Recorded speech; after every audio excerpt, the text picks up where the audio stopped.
Man March. This is Democracy Now!, democracynow.org, The War and Peace Report. I'm Amy Goodman. Tens of thousands from across the country gathered on the National Mall in Washington Saturday for the 20th anniversary of the Million Man March.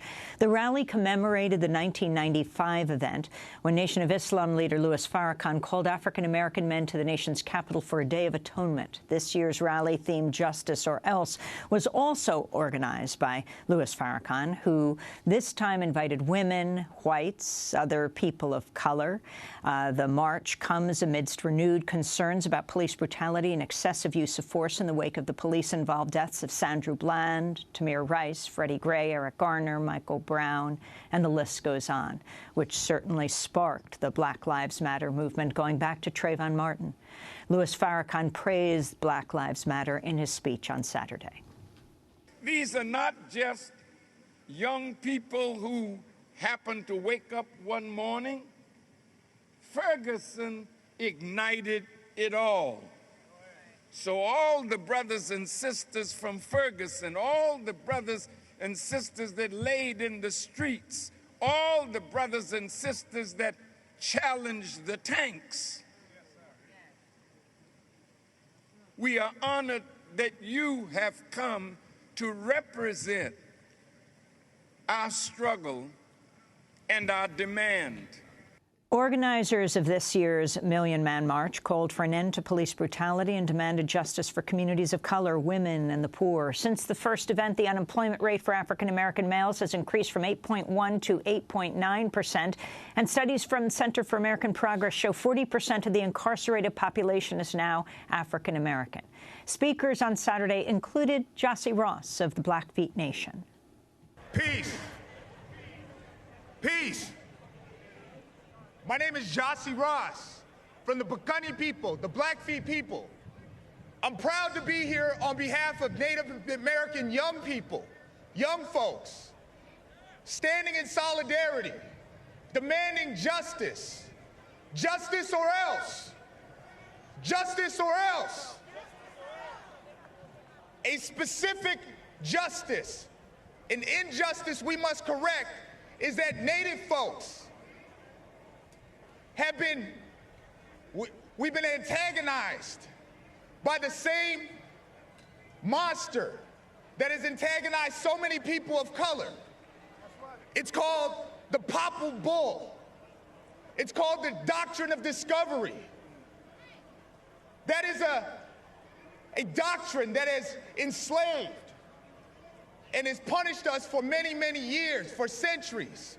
We demand that the Catholic Church revoke the Popple Bull and the racist Doctrine of Discovery.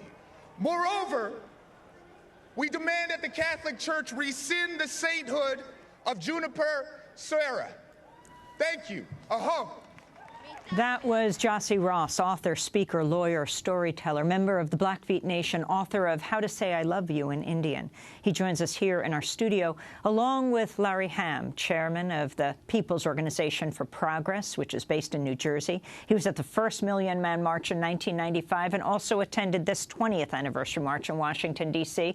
Let's start with you, Larry Hamm, also known as Adimu. Yes. How did this compare to what happened 20 years ago, and why were you there with so many of the people from your organization, POP? Yes, we had several hundred members there. We took 2 packed buses from Newark, and then members were on buses from throughout New Jersey. I would say folks in New Jersey had a very strong presence there, as we did in 1995. 1995 was a gathering of biblical proportions. And this gathering... What was it? It was something like 1.87? 1.8 million. Some people say 2 million. So it was unlike anything we had ever experienced. And remember now, it wasn't just the Million Man March. There was the World Day of Atonement that followed. There was the Million Family March. There was the 10th anniversary Millions More movement. So this 20th anniversary is not actually part 2. It's more like part of an ongoing movement. So I would say that this was a time for people who were there in 1995 to renew their spirits. But there were so many young people who came to get that spirit so that they could go back and organize in their communities. Today is also the federal holiday known as Columbus Day.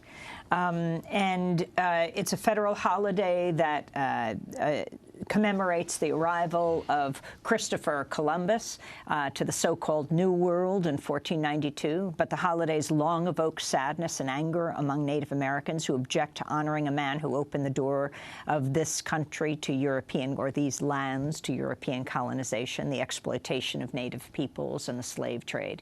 Their outrage has led to campaigns like this one.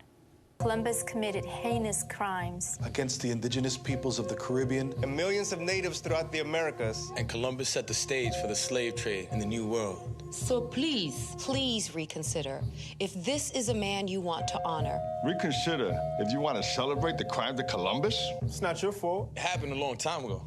But remaining neutral and pretending like it didn't happen, or that it doesn't still impact us today. So please take the day to learn the whole story. Celebrate the people who were here first. Petition for a nationally recognized indigenous holiday. More and more cities are calling people to reconsider Columbus Day by acknowledging the genocide of indigenous people and celebrating Native American traditions. This year, Multnomah County, Oregon, St. Paul, Minnesota, Olympia, Washington, Traverse City, Michigan, Albuquerque, and Sandoval County, New Mexico, are among the latest jurisdictions to decide to mark Indigenous Peoples Day on the same day as Columbus Day. In South Dakota, the holiday celebrated is Native American Day, while Hawaii observes Discoverers Day, which honors Polynesian explorers. Last year, the Seattle City Council unanimously adopted a resolution to celebrate the second Monday in October as Indigenous Peoples Day.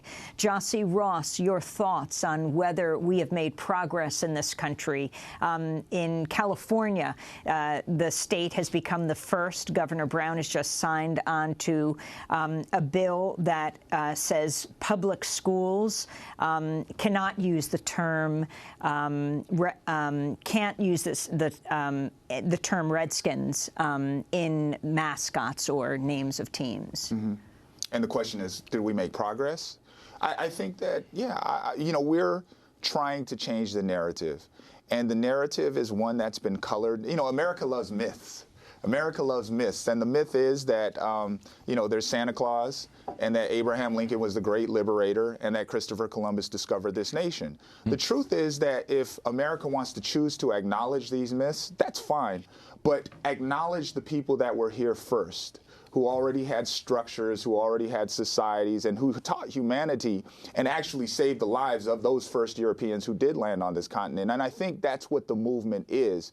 If the America wants to continue that myth, then we're not going to protest this. This isn't about a particular European. I'm not even going to say his name. This is instead about us. It's a day of love, and it's a day of honoring our communities and our people.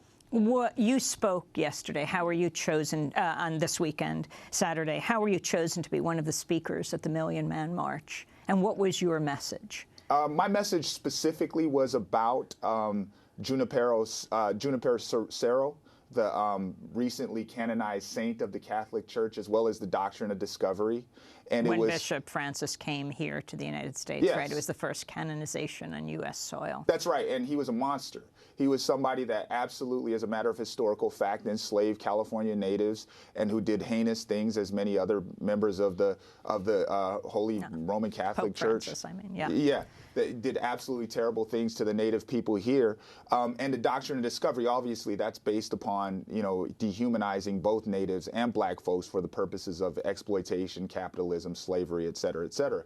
But overall, the presence, by just my presence being there and all the native people that Minister Louis Farrakhan invited, was that we have intertangling and intrinsically and inextricably linked narratives. And that is that even today, forget history. History, absolutely, we're tied. We're stuck with each other.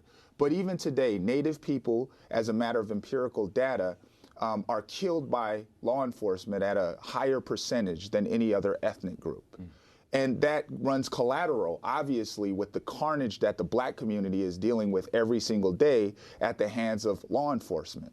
We're all dealing with state-sponsored violence that not only attacks our physical bodies, but our self-esteem and tells us that we have no value. And that's what Saturday, I believe, was about justice or else, that we need to fix that. That's an injustice to us and our ancestry and our kids. Because if they don't believe that they can safely navigate these streets like every other person in this country, then that's a huge injustice.